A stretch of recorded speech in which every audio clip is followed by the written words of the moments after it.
நெல்லை மாவட்டம் பாபநாசம் காரையாறு அணை பகுதியில் குறிப்பிட்ட சமூக மக்களை மட்டும் வாழ விடாமல் விடிய அரசு அட்டூழியம் செய்வதாக பொதுமக்கள் குற்றம் சாட்டுகின்றனர்.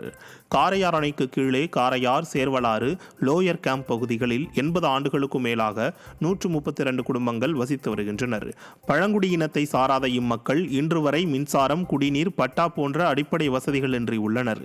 மேலும் விடிய ஆட்சியில் சொந்த நாட்டிலேயே அகதிகள் போல் வாழ வேண்டியுள்ளது என கூறும் பொதுமக்கள் இது குறித்து பலமுறை புகார் அளித்தும் நடவடிக்கை இல்லை என குற்றம் சாட்டுகின்றனர். அப்படி 4 தலைமுறையா இருந்து இப்ப பிள்ளை எல்லாம் வெளியூர்ல இருக்காங்க. நாங்க இருக்க மக்களாவது நிம்மதியா இருக்கணும்ல, எங்களை நிம்மதியா இருக்க விட மாட்டேங்காங்க. நாங்களும் கலெக்டர்கிட்ட கொடுக்கோம், சேர்மன்ட்ட கொடுக்கோம், எல்லா இடத்துலயும் கொடுக்க தான் செய்தோம். ஒவ்வொரு தடவை வரும்போது மாறி மாறி வரும்போது எங்களோட பெட்டிஷனுக்கு அந்த பதில் எந்த பதிலுமே வரல இது வரைக்கும்.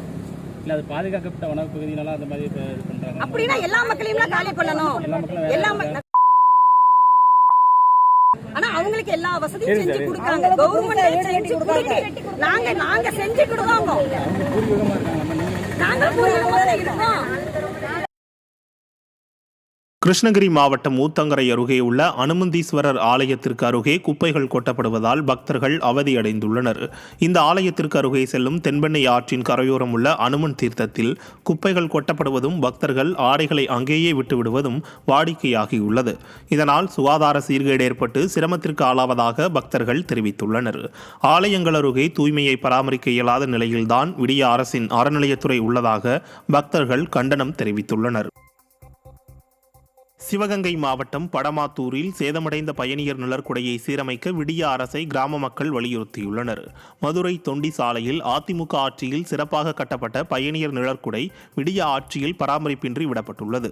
மேலும் அப்பகுதியில் நிழல் தரும் மரங்கள் ஏதும் இல்லாத நிலையில் சுட்டெரிக்கும் வெயிலில் அக்கிராம மக்கள் நிழற்குடையை பயன்படுத்த முடியாமல் வெயிலிலும் நிற்க முடியாமல் கடும் அவதியடைந்து வருகின்றனர்.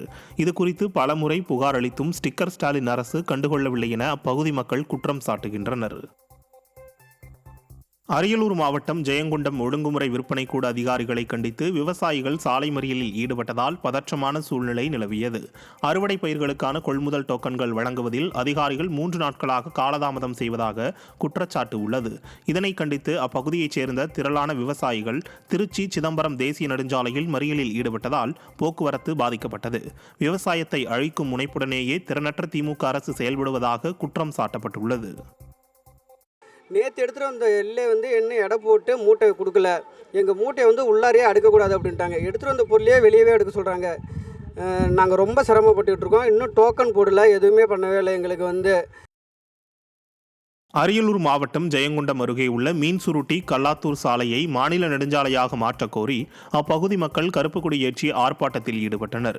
இந்த கோரிக்கையை வலியுறுத்தி வெத்தியார்வெட்டு, சலுப்பை, சத்திரம், ஆலத்திப்பள்ளம், குண்டவெளி ஆகிய 5 கிராமங்களில் கருப்பு கொடி கட்டி ஆர்ப்பாட்டம் நடத்தப்பட்டது. மக்களின் நீண்ட நாள் கோரிக்கைக்கு செவிசாய்க்காத நிர்வாகத்திறனற்ற ஸ்டாலின் அரசை கண்டித்து முழக்கங்கள் எழுப்பப்பட்டதோடு போராட்டம் தீவிரமடையும் எனவும் மக்கள் எச்சரிக்கை விடுத்துள்ளனர். திருவள்ளூர் மாவட்டம் திருத்தணி அடுத்த நொச்சிலி ஊராட்சியில் அரசு சேவை மையம் 2 ஆண்டுகளாக திறக்கப்படவில்லை என குற்றச்சாட்டு உள்ளது. இதன் காரணமாக கணினி, பட்டா, சிட்டா மற்றும் அரசு சான்றுகளை பெற நீண்ட தூரம் பயணிக்க வேண்டியுள்ளதாக பகுதி மக்கள் தெரிவித்துள்ளனர். சேவை மையத்தை திறக்க பலமுறை வலியுறுத்தியும் மக்கள் விரோத அரசின் அதிகாரிகள் இதுவரை எவ்வித நடவடிக்கையும் எடுக்கவில்லை என குற்றச்சாட்டு உள்ளது. மதுரை மாவட்டம் உசிலம்பட்டியின் மையப்பகுதியில் உள்ள சந்தைக்கு செல்லும் சாலையை சீரமைக்க கோரி விவசாயிகள் சாலை மறியலில் ஈடுபட்டனர். தினசரி 1000க்கும் மேற்பட்ட பொதுமக்கள் வந்து செல்லும் இச்சாலை குண்டும் குழியுமாகவும் சாலையோரத்தில் தேங்கியுள்ள கழிவுநீரால் துர்நாற்றம் வீசுவதாகவும் போராட்டத்தில் ஈடுபட்ட விவசாயிகள் குற்றம் சாட்டினர். மேலும் சாலையை சீரமைக்கவும் சாக்கடை வசதி அமைத்து தர கோரியும் பலமுறை முறையிட்டும் அரசு அதிகாரிகள் எந்த நடவடிக்கையும் எடுக்கவில்லை என விவசாயிகள் வேதனை தெரிவித்தனர்.